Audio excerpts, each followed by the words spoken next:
자, 여러분 이어서 보겠습니다. 우리가 우리 교재에 지금 이제 12월 16일 날 부동산 안정화 대책에서 종부세, 종합부동산세에 관한 개정안이 발표가 되는데, 그게 이제 시행령은 우리 교재에 교재가 수록이 되어 있는데, 그 법에 대한 종합부동산세 법에 대한 그 개정안이 반영이 안 돼 있어서 제가 PPT로 좀 설명을 드리겠습니다. 그래서 우리 종합부동산세 있잖아요. 세율이 이제 상향 조정돼서 보유세 부담이 가중됩니다. 그런데 어쨌간에 그 12월 16일 날 그 안정화 대책의 핵심 내용 중에 하나가 뭐냐면, 종합부동산세는 이제 보유세 부담을 이제 고액 부동산 보유자에 대한 그 보유세 부담을 높이겠다, 그런 얘기죠. 그래서 세율이 그 상향 조정될 예정이에요. 그래서 보유세 부담이 이제 가중되는데, 그래서 현행 보면은 이제 우리가 보시면 우리가 2주택 이하다 그러면 이제 0.5%부터 2.7%까지 이렇게 현재 세율이 적용돼요. 조정상 지역 이외에 2주택 이하다 그러면 종부세 세율이 0.5에서 2.7%까지인데, 이게 이제 개정이 돼 가지고 이게 세율이 이제 0.6%부터 이렇게 3.0% 그러니까 3%까지 0.6에서 3%까지 세율이 이렇게 인상될 예정이에요. 그래서 0.1%, 0.1%, 이런 식으로 해서 종부세 부담이 늘어날 예정이라는 거. 자, 그리고 3주택 이상 또 조정상 지역 내 2주택이요. 그래서 우리가 일반적으로 2주택 이하와 그 다음에 조정대상 지역 내 2주택 또는 조정상 지역이 아니더라도 3주택 이상자인데 종부세 대상이 된다 그럴 때, 세율이 주택 수에 따라서 이제 이렇게 조정대상 지역 여부에 따라서 종부세 세율은 다르거든요. 그랬을 때 이제 세율이 또 3주택 이상이거나 대상 지역 내 2주택의 경우는 이렇게 현재는 0.6에서 3.2%까지 6단계로 초과 누진세율이 적용되는데, 과표는 6단계로. 근데 이제 세율이 0.8%부터 4%까지 이렇게 세율이 인상될 예정이에요. 그러니까 0.2% 또 0.8% 이런 식으로 이렇게 세율이 인상될 예정이라는 거죠. 종부세. 요거는 근데 국회를 통과해야 되기 때문에 아직 뭐 법안이 지금 통과된 건 아니니까. 그렇지만 이렇게 상반기 중에 법을 개정할 예정이다. 정부가 발표를 했죠. 그래서 이렇게 보유세 부담이 늘어날 예정이라는 걸 한번 보시고요. 자, 그 다음에 또 종합부동산세 부동산 안정화 대책 이번에 발표된 것이 세부담 상한요. 보유세 부담에 전년도하고 비교해서 올해 보유세 부담의 급격한 증가를 막기 위한 이 세부담 상한 규정이, 일반적으로는 이제 종부세는 2주택 이하다 그러면 150%예요. 근데 조정 대상 지역 내 2주택은 현재 200%였어요.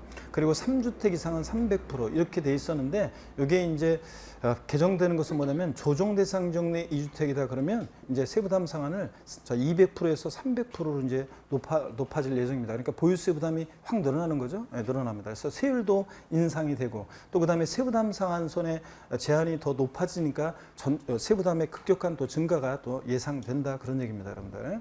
자, 그래서 높아질 예정이고, 세부담 상한선도요.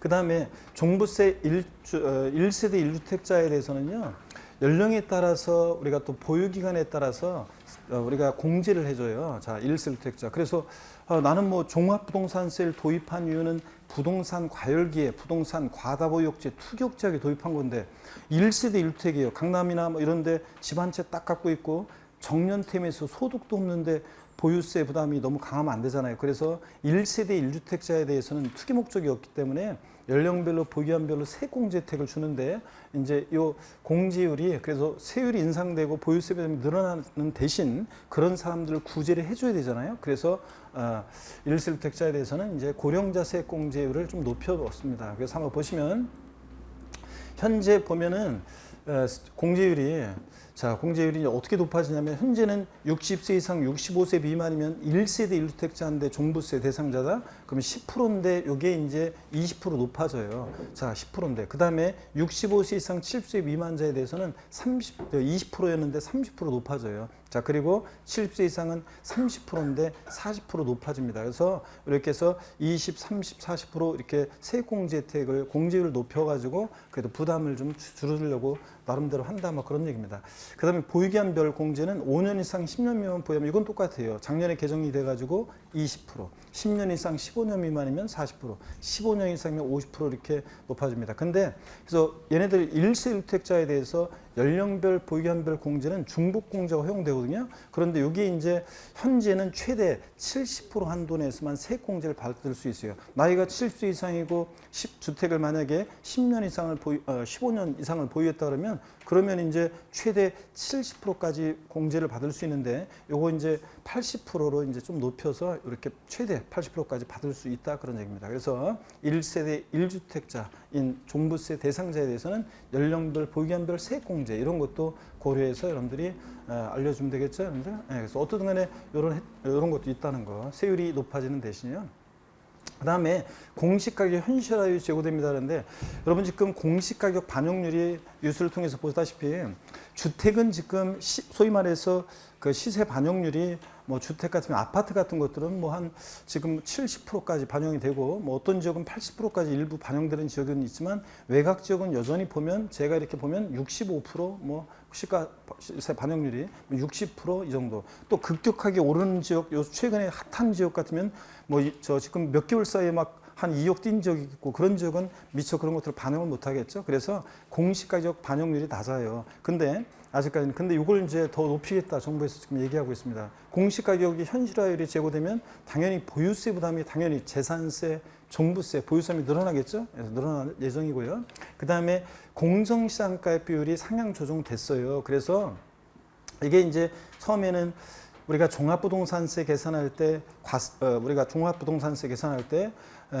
어떻게 하냐면 주택이다 그러면 공시가격 합한 금액에서 6억 원을 공제하고 이런 거 우리가 종부세 계산할 때 이렇게 계산하잖아요. 우리가 여러분들이 뭐 계산할 건 아니지만 공시가격 합계액에서요. 만약에 10억이다 그러면 10억 그 합계액에서 6억 원을 일반적으로 주택부는 공제하고 여기다가 반드시 뭘 곱합니까? 공정시장가액 비율이라는 걸 곱하잖아요. 여기 이제 공정시장가액 비율이라는 걸 곱해서 우리가 과세를 신고하는데 만약에 10억인 주택이다. 만약에 자 그러면 종부세는 개인별로 과세하고요. 그래서 뭐 1세대원이 있는데 갑과 을 1세대원이 있는데 예를 들어서 갑이 공시가격으로 뭐 10억인 주택 갖고 있고 을은 공시가격으로 4억인 주택 갖고 있다. 그러면 개인별 합산이죠. 부부도 따로 떠도 종부세는. 그러니까 을은 종부세는 압세무자가 아니고 갑은 압세무자가 됩니다. 그럴 때 갑에 대해서 종부세 계산할 때 공시가판 금액에서 얼마요?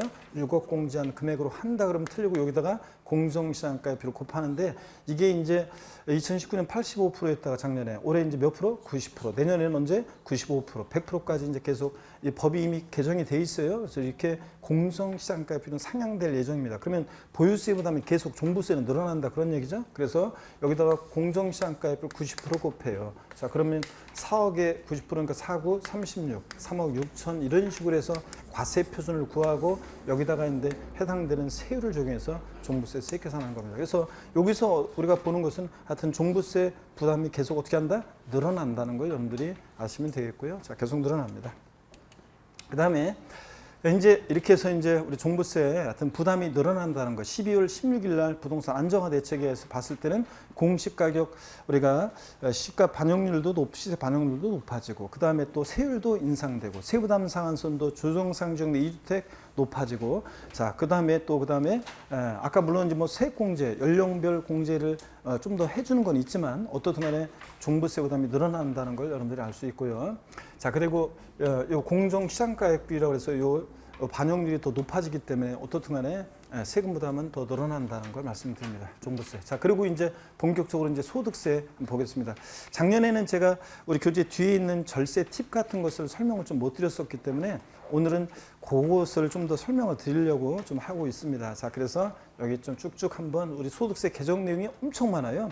우리 교재 보면 조세 특례 제한법에 대한 감면 규정도 또 뒤에 들어 있어요. 여러분들이 쭉쭉 보실 때 제가 몇 가지 논점이 되는 만한 것들을 여러분들 실시간 질문 많이 하는 것들을 위주로 좀 설명을 자세히 드리고 쭉쭉 한번 보겠습니다.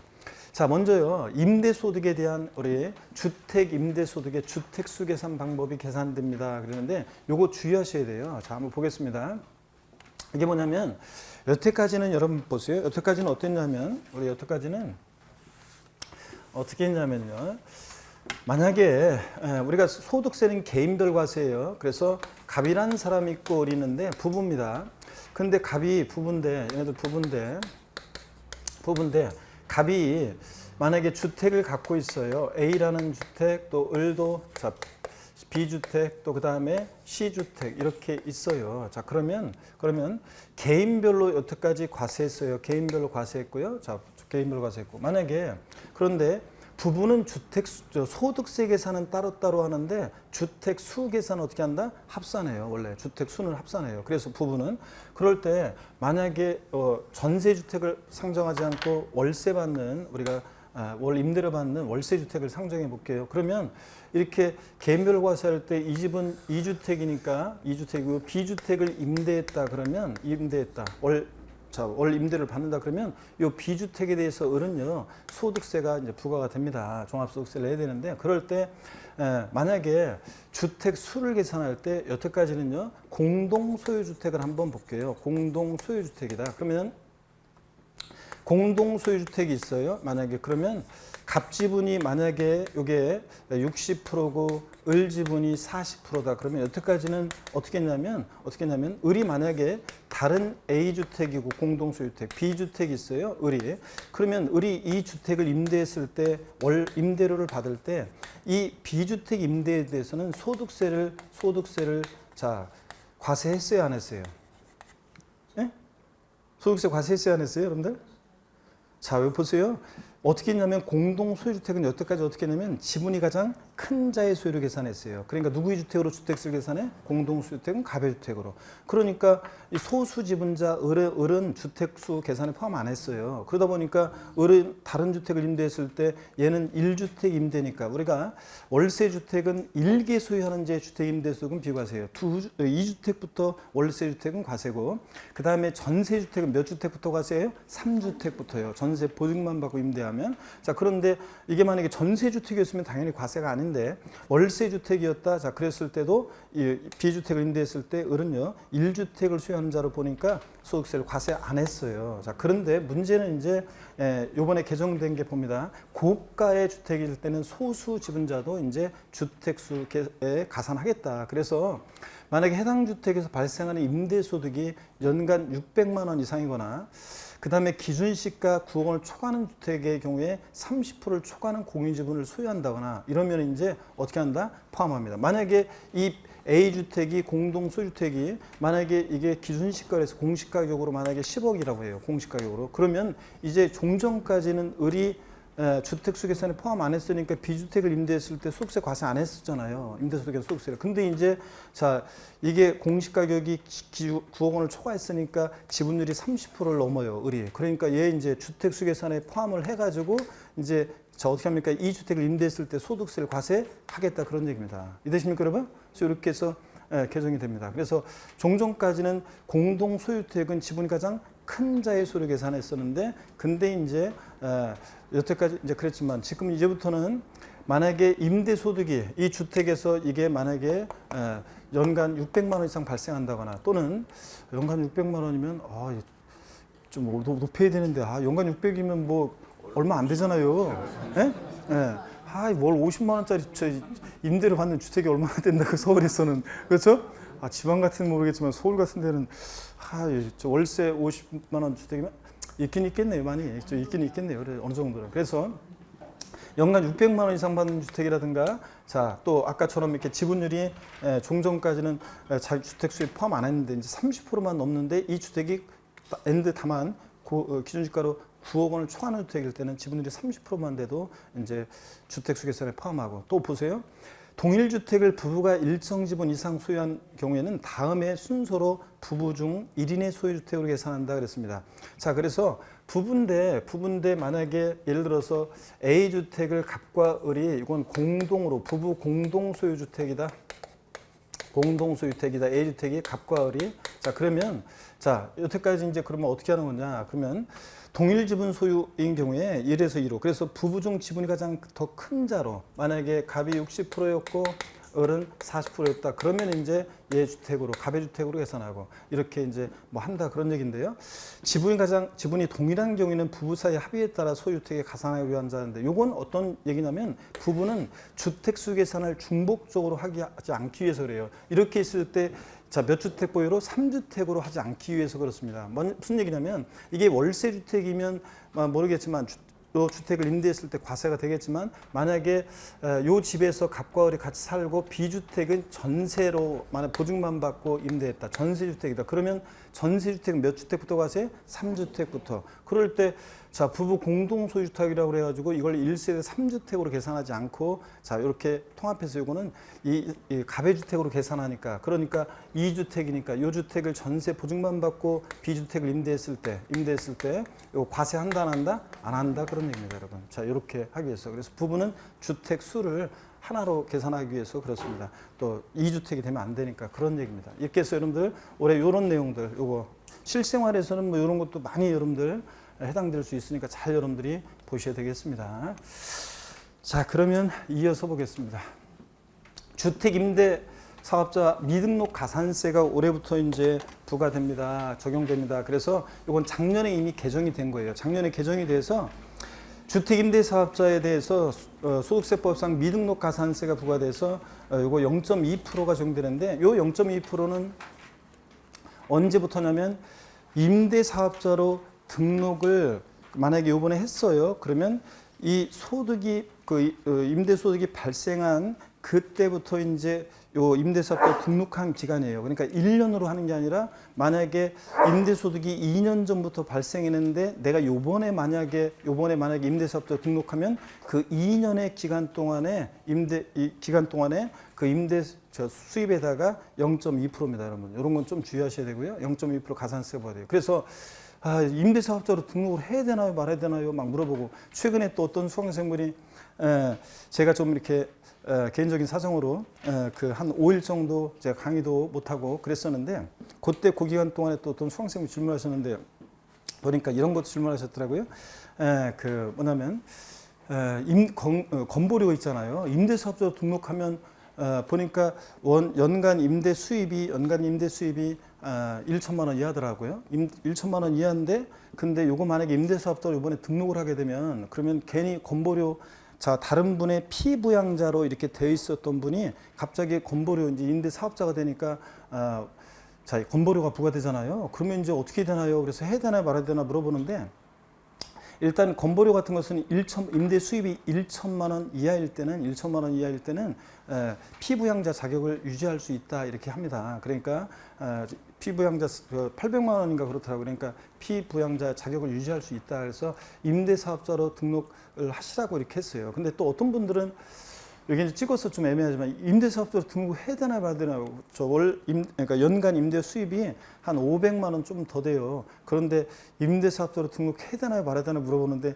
이게 참 애매합니다. 뭐냐면 나중에 부동산 어떤 팔 때를 생각해서 가격이라든가 이걸 봐서 팔 때를 생각해서 하면은 종부세나 양도세에서 임대사업자로서의 임대주택에 등록했을 때 그 혜택을 지금 많이 없앴어요. 없앴지만 그래도 여러 가지 감면 혜택이라든가 양도세 감면 혜택이라든가 또 나중에 종부세나 양도세 감면 혜택이라든가 그 다음에 또 팔 때 어떤 또 절세 어떤 그런 걸 봤을 때는 웬만하면 또 하는 게 좋긴 좋아요. 임대사업자로.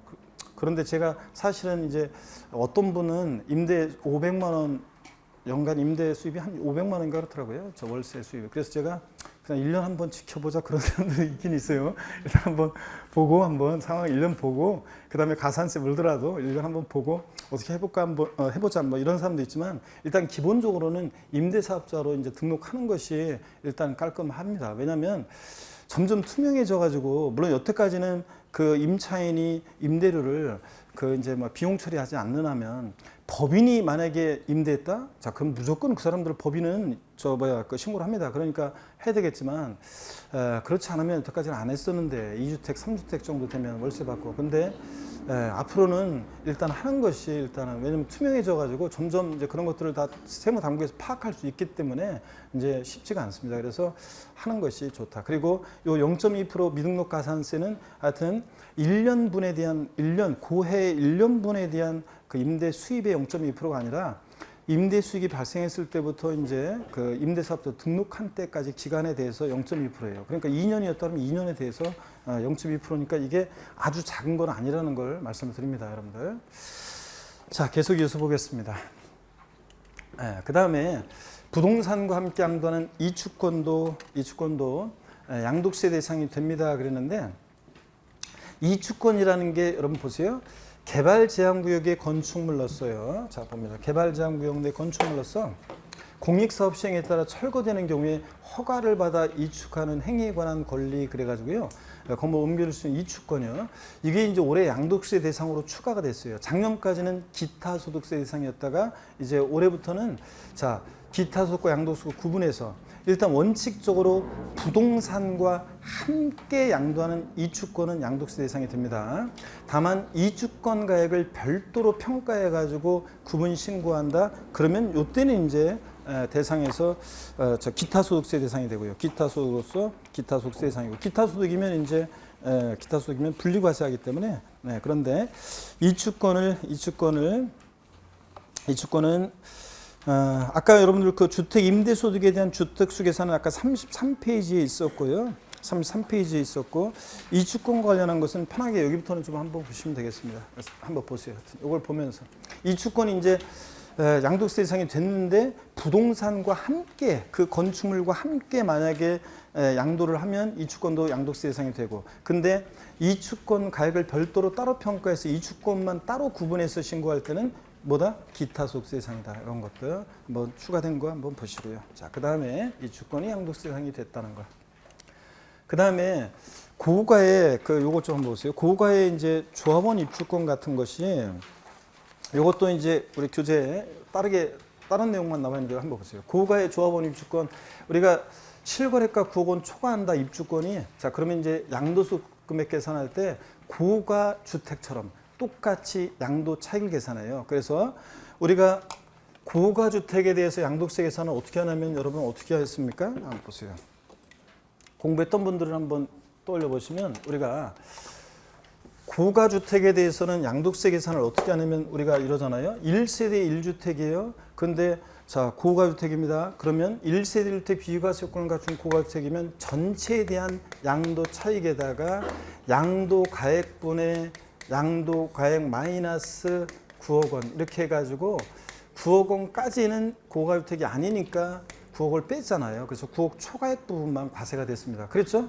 고가주택 1세대 1주택인 고가주택 그럼 9억까지는 비과세고 9억 넘은 부분만 과세를 했잖아요. 그래서 그랬는데 이렇게 해서 안분 계산을 했어요. 이렇게 안분 계산했는데 전체에 대한 양도 차익. 그러니까 그래서 이거는 1세대 1주택인 1세대 1주택 비과세 요건을 갖춘 고가 주택에 대해서 고가 주택의 양도 차익을 계산할 때 이렇게 안분 계산했었습니다. 그런데 이제 조합원 입주권도요. 조합원 입주권도 이제 고가에 실거래가 9억 초과는 우리가 조합원 입주권은 이렇게 이제 어떻게 계산하냐면 이렇게 안분 계산해요. 전체에 대한 양도 차익 곱하기 양도가액분의 양도반에서 9억 원 이렇게 안분 계산한다는 거. 네? 올해부터는. 그래서 요거는 올해부터 시행입니다. 그래서 조합원 입주권도 실거래가 9억 초과는 고가주택일 때 일반 고가주택 계산과 똑같이 양도차익 계산할 때 이렇게 안분 계산하고 또 장기 보유 특별공제도 똑같이 안분 계산하는 거 똑같습니다. 이렇게 한다는 거 여러분들 고가주택뿐만 아니라 조합원 입주권도 그렇다는 거 한 가지 알아두시고요. 아셨죠? 그 다음에 또 보겠습니다. 아까 증축의 취득원가를 환산가액으로 신고할 때는 가산세 부과됩니다. 아까 말씀드렸죠? 우리가 상가 같은 것은 유사매매사례가액 같은 것이 다가구주택이라든가 또 상가 같은 것은 유사매매사례가액이 없을 가능성이 높잖아요. 아파트 같은 것은 양도일 전후로 해서 3개월이면 6개월 기간 동안에 그 비슷한 아파트가 거래 안 됐을 가능성이 낮고 거래됐을 가능성이 높은데 이런 것들은 없잖아요. 그래서 악용의 소지를 막기 위해서 환산가액으로 해가지고 양도 차익을 줄이는 거, 회피하는 것을 막기 위해서 이제 증축의 경우에도 원래 가산세를 부과하는데 증축의 경우에도 이제 환산가액으로 해서 신고하게 되면 이제 5% 가산세가 적용된다는 거. 환산 취득가액에 몇 프로요? 5%. 가산세 적용합니다. 그래서 증축의 경우도 이제 포함한다는 것. 증축일로부터 5년 내에 양도한다. 그런데 취득가액을 양도소득세 계산한 시에 환산가액으로 신고한다. 그러면 몇 프로 가산세요? 5%. 환산주택가액에 5% 가산세가 적용됩니다. 아셨죠? 예. 왜 이렇게 심각한 표정을 짓고 있는 사람도 있는데 이렇게 한다는 거. 자, 그래서 이런 것도 여러분들이 아셔야 되고, 그래서 주의하셔야 되고, 그 다음에 계속 이어서 봅니다. 이런 것들은 뭐 부동산 과다 보이면 뭐 이런 것들은 뭐 여러분들하고 특별히 관계없어 설명을 드릴 게 좀 없고, 나중에 해당되는 분만 참고적으로 뭐 보시면 되겠고요. 지정지역 그 공고일, 여기서 말하는 지정지역은 투기지역을 얘기합니다. 투기지역 공고일 이전에 토지 매매 계약이 체결된 경우에는 비사업용 토지 있잖아요. 양도세 중과세 대상에서 제외됩니다. 이런 것들 한번 보시고요. 지정지역, 투기지역으로 공고되기 전에 토지 매매 계약이 체결된 경우에 배제된다는 거 한번 여러분들 보시면 되겠습니다. 이런 것들. 자, 그래서 세율 20% 중과세 하는 거 요거 배제하고 일반 저기처럼 이제 10%만 합니다. 무슨 얘기냐면 여러분요. 우리가 비사업용 토지를 양도하잖아요. 그러면 양도소득세 세율은 비사업용 토지는 기본 세율 6에서 42% 기본 세율에다가 몇 프로 할증해요? 10%를 할증해요. 근데 이게 만약에 투기 지역이다. 자, 투기 지역에 만약에 조정 대상 지역과 달라요. 투기 지역에서 투기적으로 지정된 지역에서 비사업용 토지를 양도하면 여기다가 또 10%를 할증해요. 또 10%를. 그래가지고 실질적으로는 기본 세율의 20%니까 결국은 26%부터 62%까지 세율 정돼요. 그래서 일반적인 경우보다 이렇게 20%를 세금을 더 내게 되는데, 근데 다만 투기적으로 지정되기 이전에 양도했다 그럴 때는 이제 중과세를 하지 않는다 그런 얘기입니다. 지정지역 공고일, 투기적으로 지정되기 공고일 이전에 토지를 양도했을 때는 매매계약 체결하고 계약금을 지급했다 그러면 20% 중과세는 하지 않고 몇 프로만 적용된다? 10%만 적용됩니다. 비사업용 토지 이런 것들. 자, 그 다음에 계속 이어서 한번 보겠습니다. 그 소득 8번 보면 장기 임대주택 등 리모델링에 대한 임대기간 계산에서 특례가 신설됐습니다. 그런데 뭐 어떤 거냐면, 이런 것은 어떤 거냐면, 이게 우리가 교재에서는 나중에 교재 한번 제가 훑어드릴게요, 여러분들. 자, 나중에 한번 훑어드릴게요. 자, 한번 보세요, 여러분. 여태까지 보면 그 임대기간 계산할 때 도정법 같은 재개발 재건축 사업 이런 경우에서 임대기간 계산할 때 멸실된 주택의 임대기간과 신규 취득한 그 재개발해가지고 신규로 취득한 주택의 임대기간을 합산했었는데, 자, 이제 여기에 리모델링 사업의 경우도 자 이렇게 포함해가지고 리모델링 했을 때도 이제 그 종전의 주택 임대기간과 신규 그 리모델링한 주택 임대기간을 합산해서 이제 임대기간 계산한다 그런 얘기입니다, 여러분들. 이거 한번 보시고. 자, 그 다음에 재외국민, 뭐 외국인의 부동산 등 양도 신고 확인서 제출 의무 신설됐습니다. 이런 것도 한번 재외국민 그 여러분들 실무 계신 분들 가끔 들어보면 미국에 누가 있는데요, 뭐 그분이 뭐 국내에 있는 부동산을 파는데요 하면서 막 상담 또 물어보고 그러시는데, 그럴 때 여러분 요거 토지 건물을 만약에 양도하는 경우 재외국민이나 외국인 같은 경우에 요거 이제 부동산 양도 신고 확인서를 등기 관서에 관서장에게 제출한다는 거, 요거 규정이 신설됐다는 거, 요것도 한번 보시고요. 나중에 그 재외국민하고 여기나 외국인들 상대해 가지고 만약에 외국인이 부동산을 판다, 그걸 거래했다, 자 그럴 때는 부동산 양도 신고 확인서 요거 등기 관서에 제출하는 거요. 요걸 잊지 않으셔야 되겠습니다, 이거는. 자, 그다음에 동일과세 기간에 이건 뭐 그냥 비교과세 합냐, 이거는 그냥 넘어가겠습니다. 자, 보시면 비고주자 양도소득세 비과세 특례, 죄송합니다. 자, 비고주자요. 비고주자 그러면 누굽니까? 국내, 우리나라에 주소가 없거나 183일 이상 거소 두지 아니한 개인을 뭐라고 한다? 비고주자라고 하잖아요. 거주자 그러면 우리나라 국내에 주소가 있거나 183일 이상 거소 둔 자예요. 그래서 제가 항상 수업할 때는 제가 일반 그 중개사들이 강의할 때는 거주자다 그러면 항상 싸이, BTS, 국내 우리나라에 주소를 두고 있으니까 거주자. 그래서 국내 국외속 다 과세하고 하는 얘기하고, 비고주자 그러면 항상 팥가수 마돈나. 세대가 좀 틀린 분들도 계시는데 팥가수 마돈나, 국내 주소도 없고 183 이상 거소도 없죠. 비고주자 양도세 비과세 특례 적용 배제 대상이 명확해야 됩니다. 그래서 어떤 거냐면 여러분, 우리가 있잖아요. 비고주자가, 자, 비고주자는 원칙적으로 거주와 같은 방법으로 과세를 하는데 1세대 1주택 비과세는요. 자, 1세대 1주택 비과세는 어떤 거냐? 1세대 1주택자에게 주택이라는 것은 자산적 가치로 그것도 있지만 우리 사회와 국가의 가장 기초 단위인 가정의 보금자리적 성격이 있어가지고 1세대 1주택 양도소득을 비과세해 주는 거예요. 그리고 고가 1주택에 대해서 장특공제도 왕창 해주죠. 24에서 80%까지 이렇게 해주는 건데, 근데 자, 비고자가 만약에 근데 비고자가 양도를 했을 때는 1세대 비과세 안 해줍니다. 비고자가. 이 사람의 비고자의 보금자리는 해외에 있잖아요. 그러니까 비고자가 1세대 1주택을 국내에 양도했을 때는 안 해줘요. 또 장특공제 안 해줘요. 비고자 양도했을 때는 확대 적용을 안 해줘요.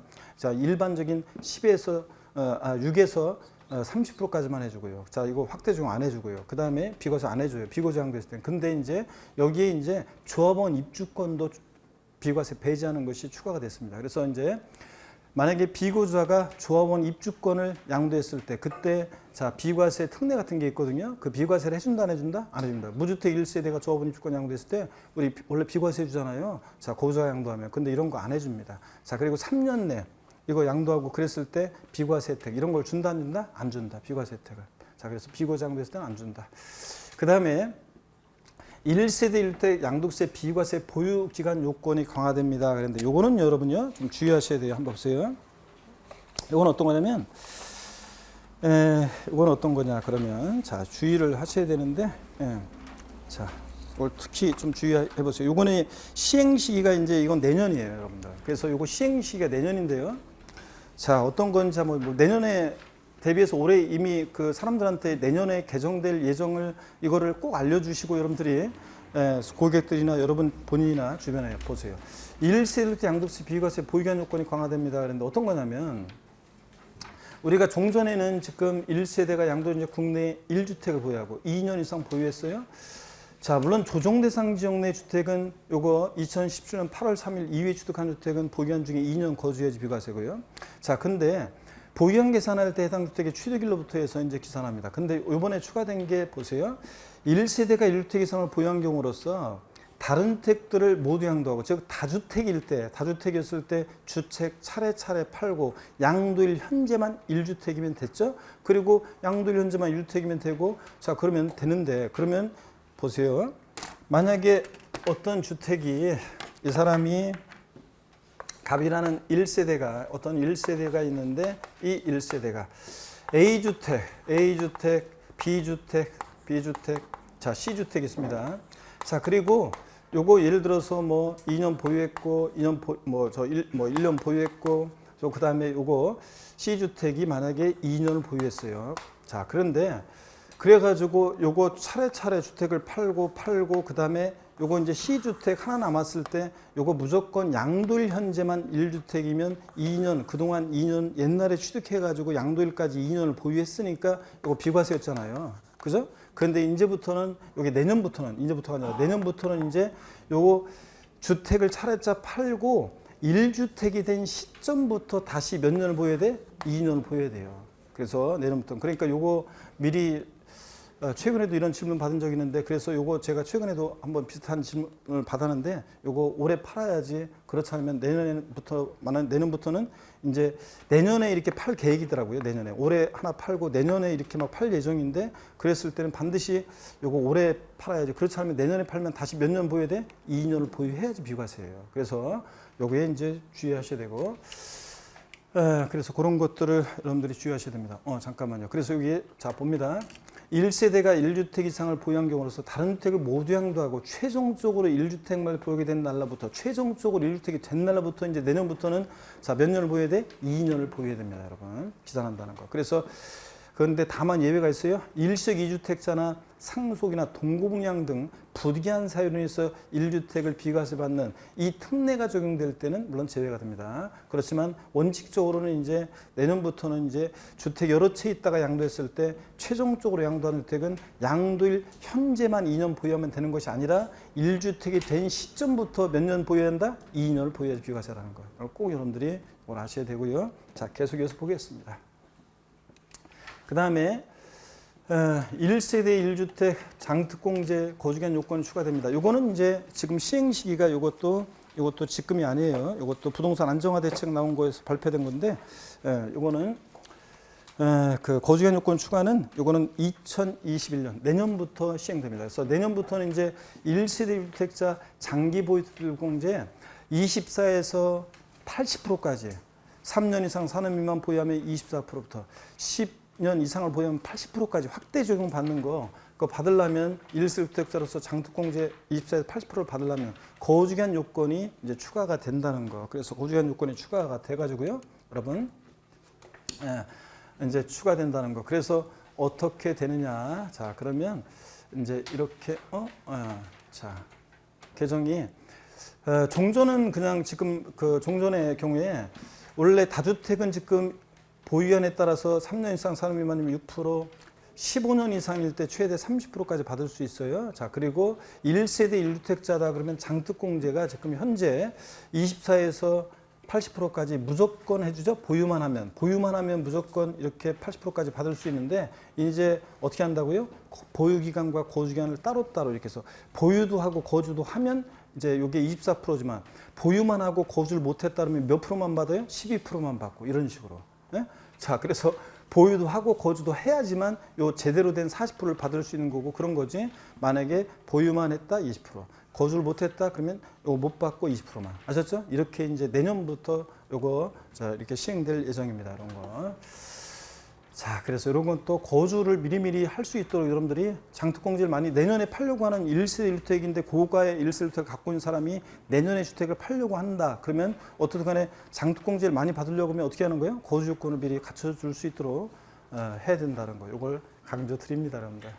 자, 그 다음에 부동산 안정화 대책 나온 거 발표된 거 계속해서 봅니다. 2년 이상 거주자에 한해서 1세대 1주택 장특공제가 적용된다. 그런데 요거는 이제 아까 말씀드린 거고 그 다음에 조정 대상 지역 내 일시적 2주택자 전입 요건 추가 및 중복 보유 허용 기간이 단축됩니다. 요거는 여러분들 우리가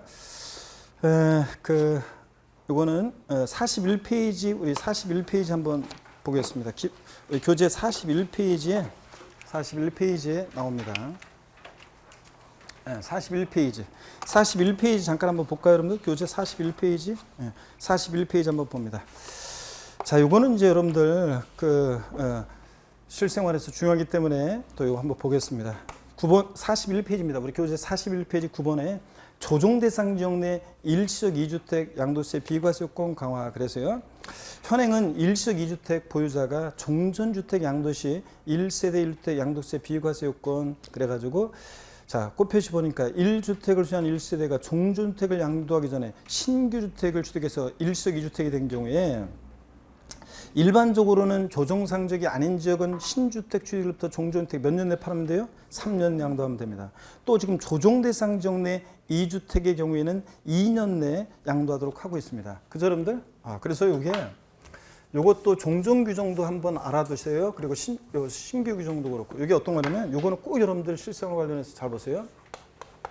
A주택은 종전주택이에요. 종전주택이 있고 자, 근데 조정 A주택이 조정 대상 지역에 있어요. 자, 그리고 또 이 사람이 이사 가려고 하는 주택도 새로 취득하는 B주택도 조정 대상 지역에 있어요.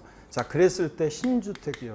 그랬을 때는 이제 지금 현재 이게 조정상 지역이 만약 하나는 아니고 하나는 기다 그러면 이제 이럴 때는 둘 중에 둘 다 조정상 지역이 있어야지 하나라도 조정상 지역이 있지 않을 때는 신주택 취득부터 종전주택을 몇 년 내 팔면 돼요?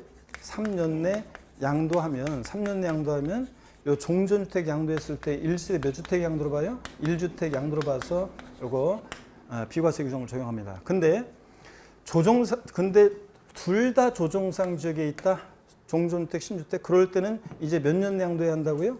2년 내 양도해요. 그런데 요번에 이제 부동산 안정화 대책 나온 것이 이게 이제 어떤 거냐면 한번 보겠습니다. 그러면 한번 봅니다. 그러면은 이제 그 개정안을 봅니다. 개정안을 보니까 조정상 지역 내 일시적 2주택 전입 요건 추가 및 중복 보유 허용 기간 단축 그래서요.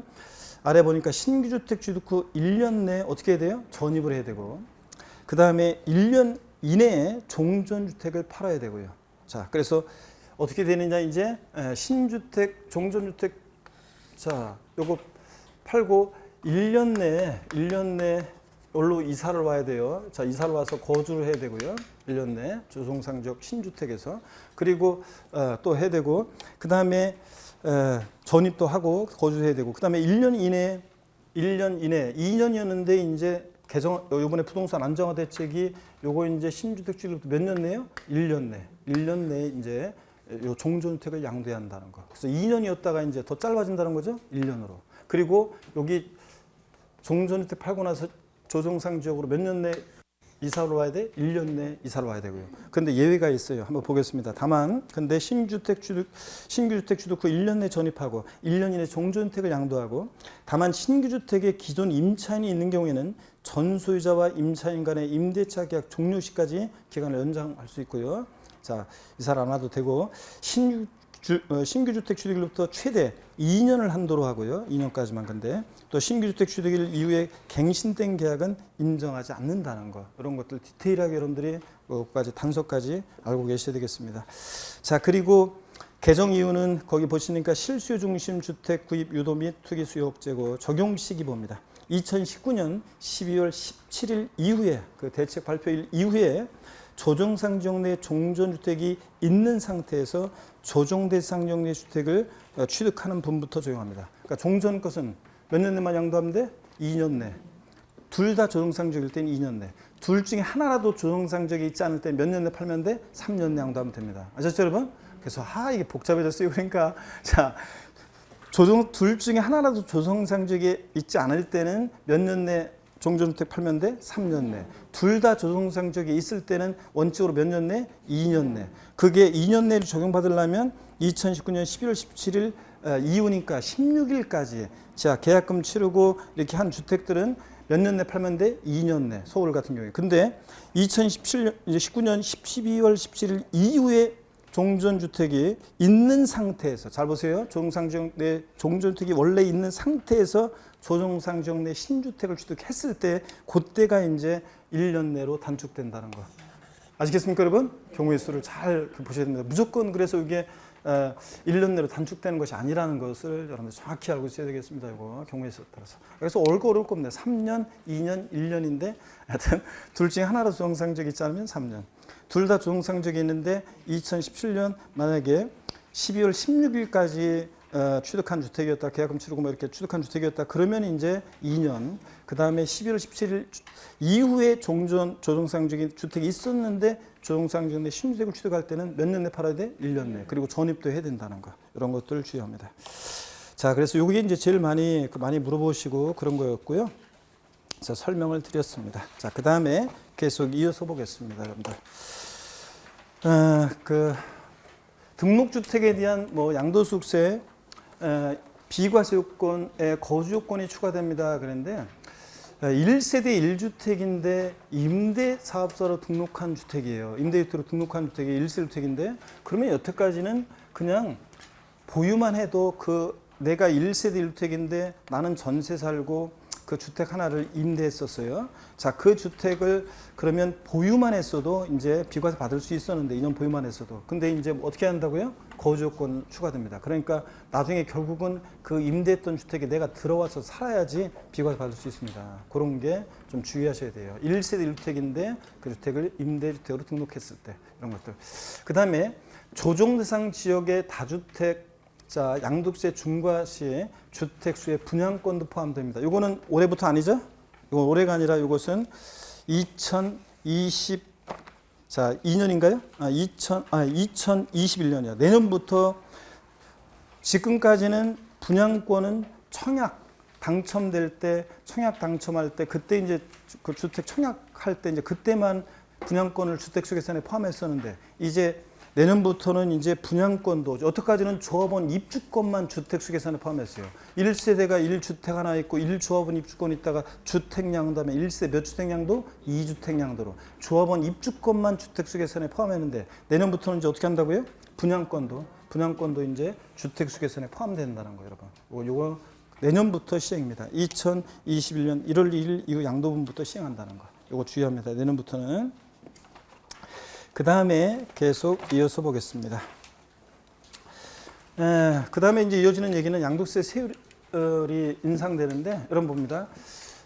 이것도 양도세 세율이 이제 여태까지는 여러분 보세요. 여태까지는 우리가 주택이요. 1년 일반적인 부동산은 1년 미만 보유한다면 50% 양도세 세율이 2년 미만 보유하면 40, 1년 이상 2년 미만이면 2년 이상 보유하면 기본 세율이잖아요. 근데 이제 주택이나 조합원 입주권은 현재 1년 미만이면 일반적인 경우만 낮아요. 40%. 근데 1년 이상만 보유해도 1년 이상만 보유해도 기본세율을 정했어요. 자, 주택은 1년 이상만 보유해도. 근데 이제 이게 내년부터 이제 어떻게 되냐면 내년부터 이제 주택도 조합원 입주권도 1년 이상 2년 미만이면 일반적인 경우와 똑같이 몇 프로요? 40% 정도 된다는 거. 그래서 2년 이상 보유해야지만 이제 6에서 42% 초과 누진세를 정한다는 거. 예? 요거 이렇게 이제 개정될 예정입니다. 근데 언제부터 시행되느냐? 내년부터 시행입니다. 요거는. 예? 자, 그래서 이렇게 부동산 안정화 대책 이번에 발표된 겁니다. 내년부터 시행이고요. 그 다음에 또 보시면 아니구나. 자, 이런 것들. 그 다음에 여기요. 조정대상 지역 내 다주택자 양도세 중과세를 한시적으로 배제합니다. 이거는 뭐 여러분 방송을 통해서 보셨다시피 우리 교재 42페이지에 나오는 얘기죠. 42페이지 한번 보겠습니다. 42페이지를 한번 보시니까요. 자, 42페이지 보니까 그러고 보니까 계속 그냥 강의만 해가지고 이번 조금 길게 하고 이제 쉬었다가 그 절세 팁도 좀 알려드리고 그럴게요. 고기 한번 드세요, 여러분들. 스트레칭 한번 하고 보겠습니다. 목 운동부터 한번 간만에 하시는 분도 계실 텐데, 아이고 여러분들 힘들어요. 강의만 계속하고 그냥, 아이고 농담도 안 하고. 자, 허리도 여러분 좌로 오로 돌립니다, 여러분들. 기지개도 화끈하게 제끼시고 여러분들. 어깨도 돌리시고요. 자, 그 다음에 계속 이어서 한번 보겠습니다, 여러분들. 그래서 요거 우리 교재 요거 보시면 교재 자, 교재 몇 페이지입니까? 그 42페이지 보시라고 그랬죠? 보니까 10번 한번 봅니다. 다주택자가 장기 보유한 주택에 대한 양도소득세 중과 한시적 배제예요. 요거는 뭐 방송 통해서 여러분 들었다시피 2주택자 또는 3주택자가 조정상 지역 내 주택을 양도했을 때는 양도세 중과 제외 대상 해가지고 쭉 뭐 이렇게 나옵니다. 이제 이런 것도 참고해서 보시고. 다만 이제 근데 여태까지는 이제 그랬는데 보세요. 조정상 지역 내 2주택이나 3주택을 양도하면 2주택자는 기본세율에다가 몇 프로 할증을 해서 세율을 10%. 조정상 지역 내 3주택 이상자가 주택을 양도하면 기본세율에다 몇 프로 할증을 해요? 20% 양도세 세율이 할증돼요. 그런데 이제 요번에 부동산 안정화 대책에 의해서 보유한이 10년 이상인, 근데 조정상 지역에서 보유한이 10년 이상인 주택을 양도했을 때는 이제 중과세 하지 않고 10% 20% 중과세 하지 않는다는 거. 근데 다만 여기 이제 올해 언제까지 양도해야 된다고요? 올해, 자, 거기 개정안에 아래 하단에 나와 있죠. 보유한이 10년 이상인 주택을 2020년 6월 30, 올해 6월 30일까지 양도할 때만 요거 된다는 거. 그리고 이 주택은 어디에서요? 조정대상, 아이고 저 지방 주택은 죄송하지만 조정대상 지역으로 지정된 지역의 주택을 몇 년 보유했을 때 10년 보유한 주택을 양도할 때, 다주택자가 양도할 때 올해 말까지 양도하는 경우에 한시적으로만 이렇게 중과세를 정하지 않고 일반세를 정한다는 거. 여러분 다시 한번 정확히 알아야 됩니다. 이게 방송을 통해서 이렇게 대충들은 알고 계신데 항상 디테일하게 정확하게 놓치는 부분이 있어요. 그래서 조정상 지역이어야 한다는 거, 이런 것들 주의하시고. 그 다음에 이제 나머지는 뭐 여러분들, 자, 나머지는 상속세 증여세에 관한 건데, 해당되는 분들만 참고적으로 한번 보시면 되고요. 우리 교재도 상속세 증여세 관련한 내용들이 쭉 나와 있는데, 이건 제가 뭐 이렇게 넘기도록 하겠습니다, 여러분들. 자, 그래서 상속세 증여세 이거는 제가 넘기고요. 물납 같은 것도 할 수 있어요. 상속세 같은 거. 상속세를 내는 분이다. 근데 상속세 증여세 같은 것을 제가 이제 뭐랄까 상속세 증여세를 실무에 도움되시는 분들을 위해서 제가 유료로 특별히 상속세 증여세를 막 강의도 하고 그런 게 있었거든요. 옛날에 촬영하고 그랬었는데 별로 있잖아요. 사람들 반응이 그러니까 일정 인원수를 넘지는 않더라고요. 왜냐하면 사람들이 상속 증여는 별로 사람들 관심이 없더라고요. 제가 받을 게 많지 않아서 그러시는 분들도 관심들이 별로 없으시고, 고객들한테 알려주기 위해서는 중개 실무 계신 분들 아니면 주변에 고객들, 주변 사람들을 위해서 좀 알고 계시면 좋은데 크게들 뭐 그렇더라고요. 하여튼 개인적으로 상속세와 증여세 관련한 것은 저한테 또 물어보시면 되겠습니다, 여러분들. 예. 그리고 여러분들 뭐 그 실무에 계신 여러분들은 제 다음 카페에 질문하셔도 되고요. 이따 구본우 변호사는 뭐 전화번호를 노출하도록 하고요. 그 다음에 여러분들 이따가 여기 오신 분들은 그러니까 질문하실 분들이 또 세금 관련해서 나중에 질문하실 분들은 제 다음 카페에서 회원 가입하시고서 거기에 이제 부동산 세금 질문하기가 있어요. 거기에 다음 카페에서 제 개인 이제 카페가 있습니다. 거기에 포털 검색어에 강성규 세법이나 교수 치시면 되고 회원 가입하시고 카페에서 질문하셔도 되고요. 또 여기 계신 분들은 특전으로 제가 전화번호도 알려드릴 테니까 구본우 변호사하고 저하고 세금 관련한 거 질문하시고요. 그래서 오늘은 막 질문을 막 많이 하시고 그러는데 이따가 한 두 분만 받을게요. 질문을 많이 하시면 어떻게 저희가 해줄 수가 없고 제가 생각을 좀 해봐야 되는데 단순한 것 같으면 모르겠는데 복잡한 것들 막 질문하신단 말이에요. 그러면 제가 생각을 해봐야지 제가 그게 AI도 아니고 보면서 탁탁탁 이거 되겠습니까? 제가 고민을 해봐야지 이거를 사례가 복잡한 거에서 고민을 해봐야 되기 때문에 그런 것들은 전화로 질문하시거나 아니면 카페에 질문하시면은 제가 이렇게 자세히 이제 예규 같은 거 좀 헷갈리는 것들은 예규를 제가 찾아서 보고서 예규를 보고서 이제 답글을 올려야 되기 때문에 바로바로 즉각적으로는 좀 힘들 수 있습니다. 그러니까 그렇게 해주시고요. 자, 그 다음에 어떤간에 부록 이거 한번 좀 볼게요, 여러분들. 부록을 이거 한번 보시면은 어떤 거냐면 부록을 좀 한번 제가 이거 아니 거기는 없어요. 우리 교재는 없고 제가 이 PPT를 한번 보세요, 여러분들. PPT를 한번 보시면.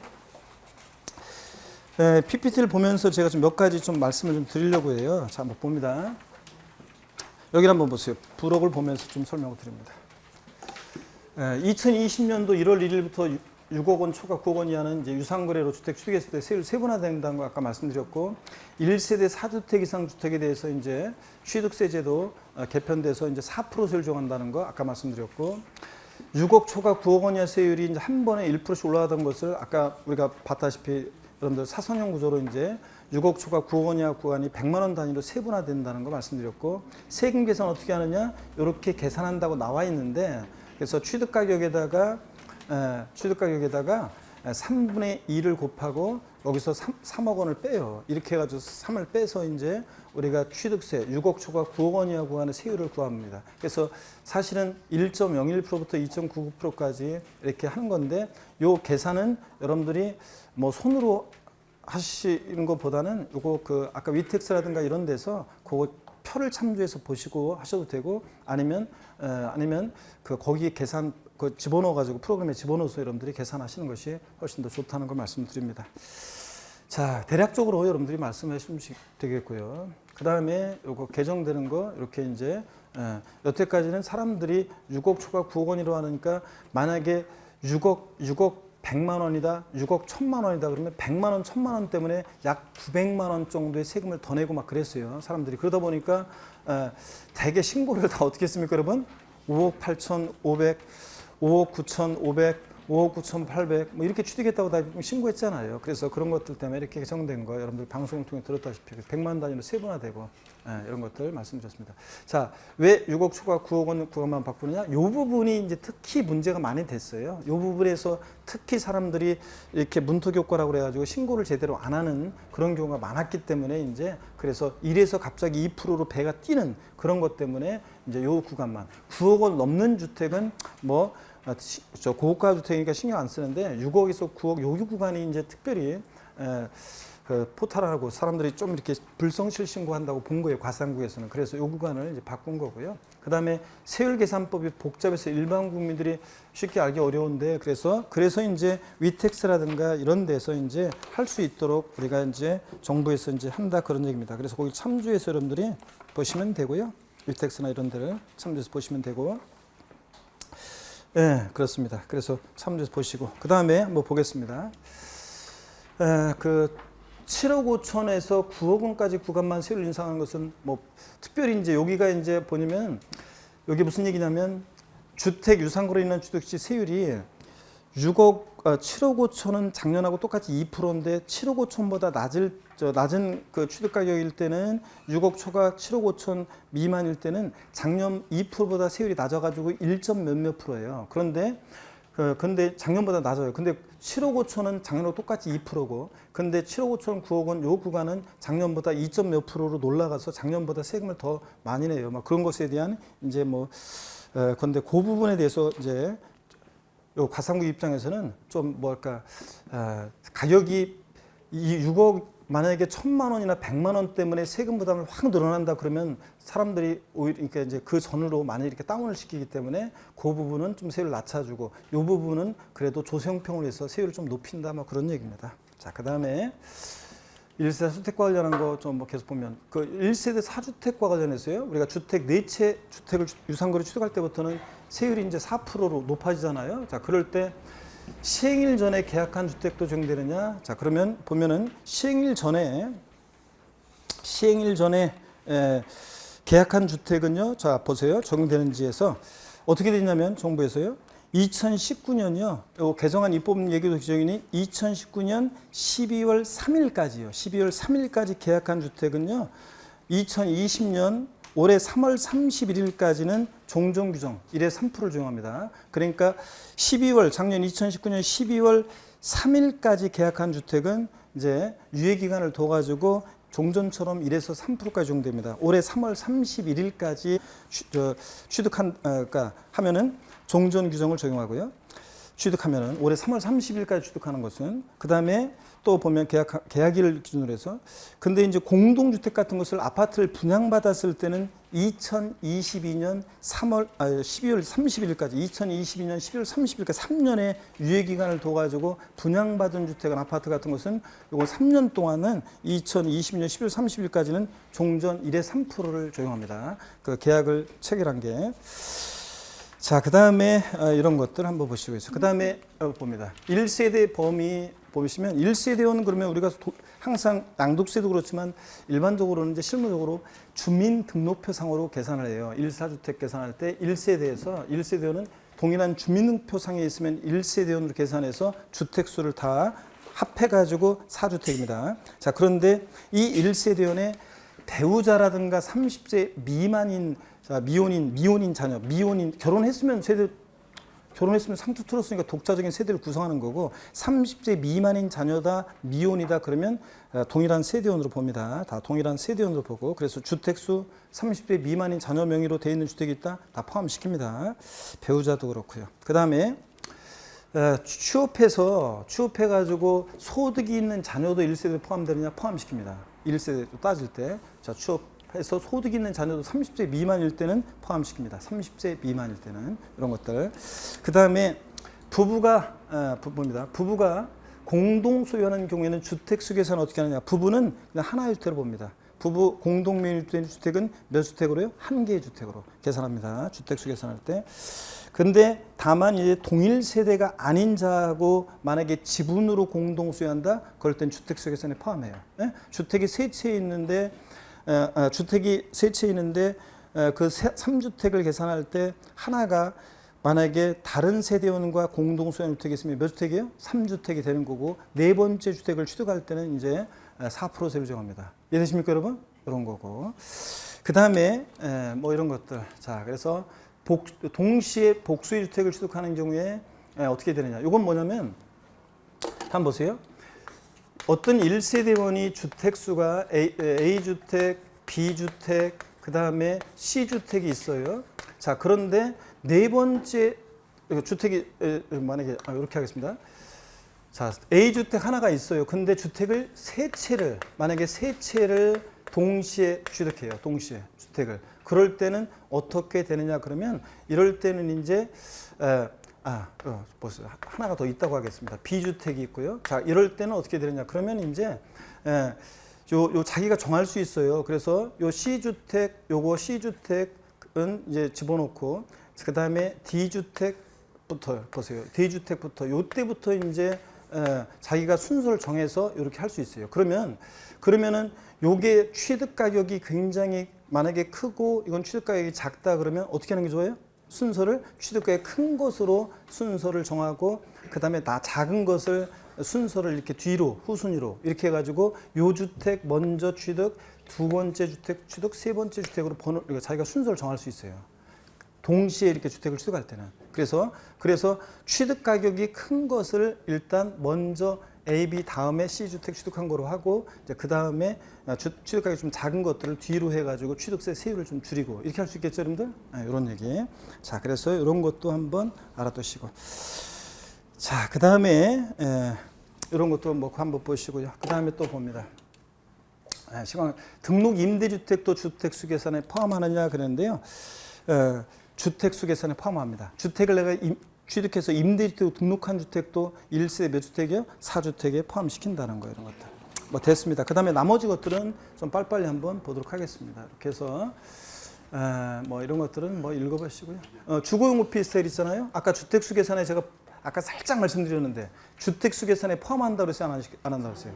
포함시키지 않는다고 그랬습니다. 오피스텔은 주거용 오피스텔인데도요. 주거용 오피스텔인데도 1세 4주택 할 때 포함시킨다 안 시킨다? 안 시킨다는 거예요. 요건 것도 여러분들 다시 한번 확인하시고요. 1세 4주택 포함시키지 않는다.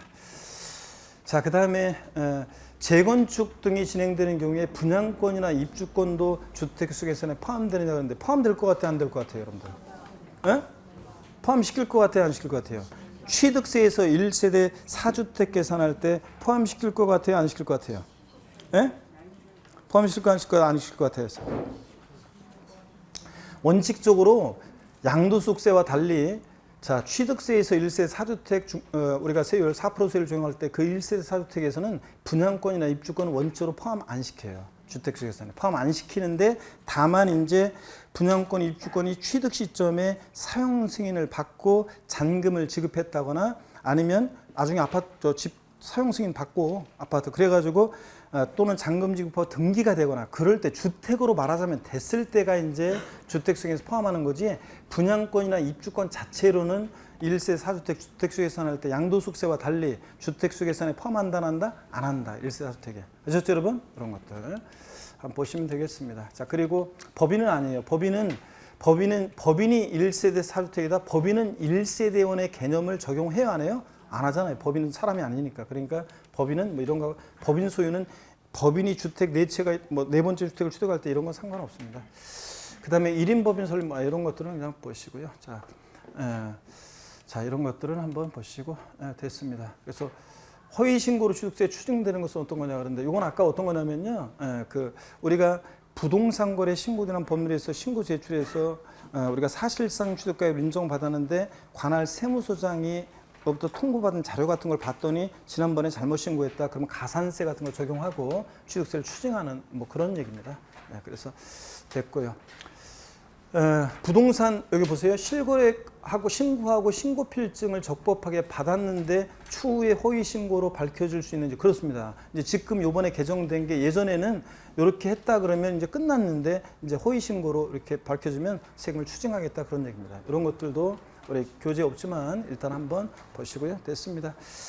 자, 이렇게 해서 보시고 그 다음에 잠깐요 한 5분 쉬었다가 제가요 한 5분 10분 쉬었다가 나머지 제가 나머지 시간에 부동산 우리가 아는 만큼 돈이 되는 부동산 세금 절세 전략 요거를 제가 강의를 좀 작년간에 시간이 없어서 못했었는데 절세 전략 팁을 좀 드리도록 하겠습니다. 잠깐 또 쉬도록 하겠습니다.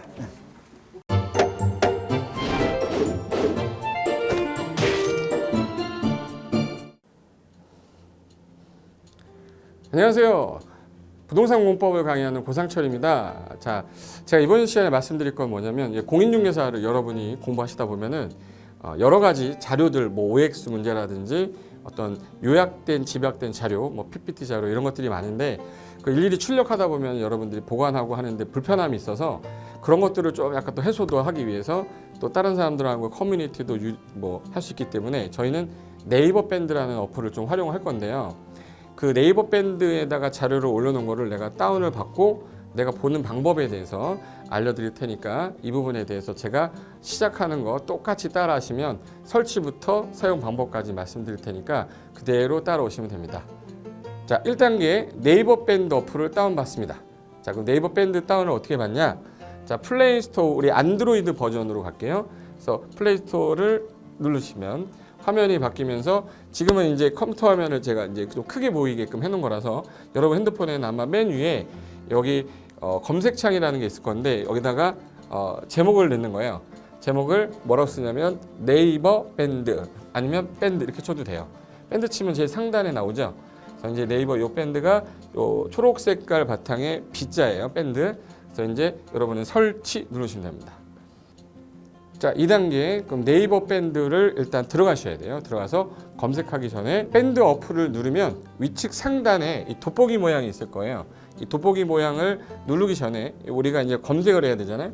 누르시면 검색 컨트롤 가요. 여기다가 우리 공수모라고 치면 돼요. 공수모 치고 엔터 치면 이제 그동안 이제 우리 공수모 관련된 게 나올 건데 제일 상단에 있을 겁니다.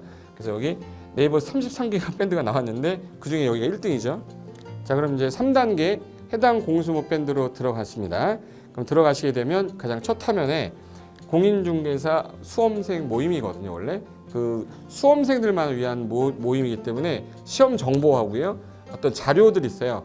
뭐 OX 문제, 뭐 오지선다 문제, 그리고 이제 요약된 자료들 그런 거 공부할 수 있는 활용하는 어떤 밴드고요. 이 강의와 관련된 어떤 특강이 있다거나 할 때 공지사항 같은 거 그리고 지속적으로 교수님들께서 자료를 올려드릴 거기 때문에 요 관련된 자료 관련된 거 어떤 거 있는지 잠깐만 한번 보겠습니다.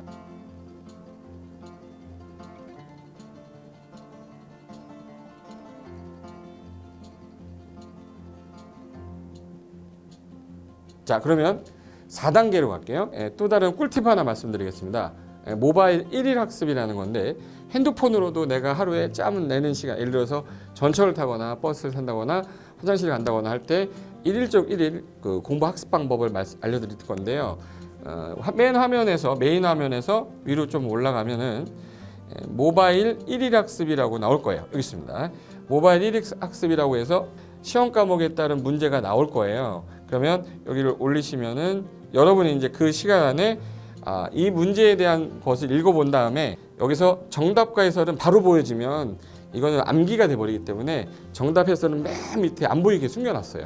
그래서 현재 밑으로 쭉 내리면 인지에 가서 쭉 내리면 요때 답이 나와요.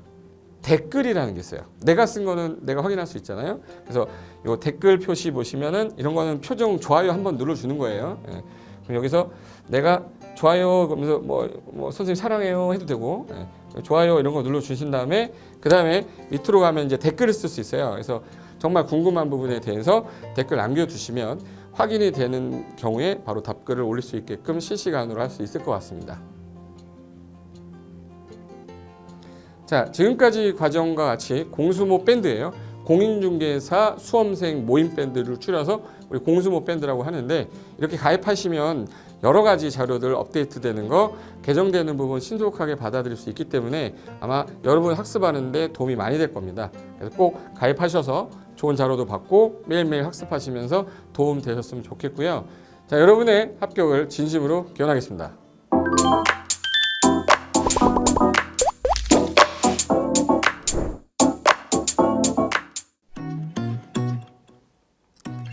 자, 안녕하십니까. 자, 이번에는 부동산 실무 일반인들이 어떤 도움을 받기 위한 관련된 밴드에 대해서 소개를 시켜드릴 건데요. 일단은 검색창에다가 365 부스라고 치시면 돼요. 365 부스인데 365일 부동산 스터디라는 밴드예요. 네이버 밴드인데 요 365 부동산 스터디라는 밴드 일단 이거 클릭하시면 현재는 이제 4만 명 정도 되는 밴드인데요. 우리가 일반인들이 어떤 부동산 정보를 습득하는 데 있어서 이 정보를 얻기가 되게 쉽지가 않습니다. 내가 어딘가를 찾아본다고 해서 잘 찾을 수 있는 것도 아니고 어떤 전문가들이 하는 말들이 이 친밀성이 있는 건지 아닌지에 대해서도 우리가 잘 믿을 수가 없는 거기 때문에 그런 정보를 그래도 좀 손쉽게 찾아볼 수 있게끔 저희 이제 이 밴드에 구성된 전문가들이 정보를 좀 제공해 주는 거기 때문에 아마 유용하게 활용할 수 있을 거고요. 내가 부동산 중에 토지를 좀 알고 싶다 또는 상가를 좀 알고 싶다 또는 나는 내 집 마련을 위해서 청약이 좀 궁금하다. 근데 그게 솔직히 어디 가서 물어보거나 어떤 정보를 찾기 쉽지 않아서 그것 때문에 만들어진 밴드라고 보시면 돼요. 그래서 365일 내내 부동산을 어떤 공부한다는 취지로 밴드에 들어오셔서 질의응답도 하시고 궁금한 사항에 대해서 뭐 예를 들어 문의를 하시면 저희가 관련된 정보를 또 제공해주는 그런 밴드라고 보시면 되겠습니다. 어떤 밴드냐면 한번 보시면은 지금 현재는 뭐 공지사항이 제일 먼저 나올 건데요. 이 공지사항은 기존에 있던 오프라인이 어떤 강좌가 있으면 그 강좌에 관련된 거 뭐 세미나라든지 그래서 평소에 이제 우리가 이제 접하지 못했던 강의들 있죠. 이렇게 진행이 된다라는 거 공지를 좀 하는 그런 내용들이고요. 하나 좀 더 올리면 자 이제 우리 교수님이에요. 교수님 중에 상가 교수님이 최근에 예를 들어서 법이 바뀌었어요. 법이 바뀌게 되면 최근에 바뀐 법이 이러한 바뀐 법이 있으니 중개업을 한다거나 투자를 할 때 좀 유의해서 알아보시면 좋겠습니다라는 거를 올려놓을 거예요.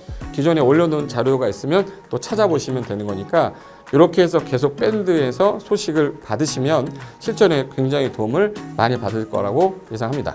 부동산 관련된 내용 중에서 하나 더 보시면 이제 랜드프로에서 그 직접 우리 프로그램 만들고 있어요. 그래서 부동산 까발리기, 부동산 부티크 뭐 이런 팁이 관련돼서 부동산 팁 있죠. 예를 들어서 청약을 받아야 되냐 말아야 되냐, 지금 강남권 아파트를 투자해야 되냐 말아야 되냐, 이런 정보를 쉽게 여러분들이 뭐 접하지 못하기 때문에 그런 관련된 것들을 시대에 맞게 흐름에 맞게 부동산 시장이 이제 요동치면 내가 지금 집을 팔아야 되냐 뭐 사야 되냐 그런 것들에 대해서 신속하게 정보를 들을 수 있는 밴드니까 시간이 나실 때마다 자주 들어오시고 저도 자주 들어와서 좋은 정보 남겨드릴 테니까 자주 들어오시기 바랍니다. 저는 부동산 공법하고 부동산 토지 투자를 강의하는 고상철이었습니다. 자주 밴드에서 뵙도록 하겠습니다. 자, 수고하셨습니다.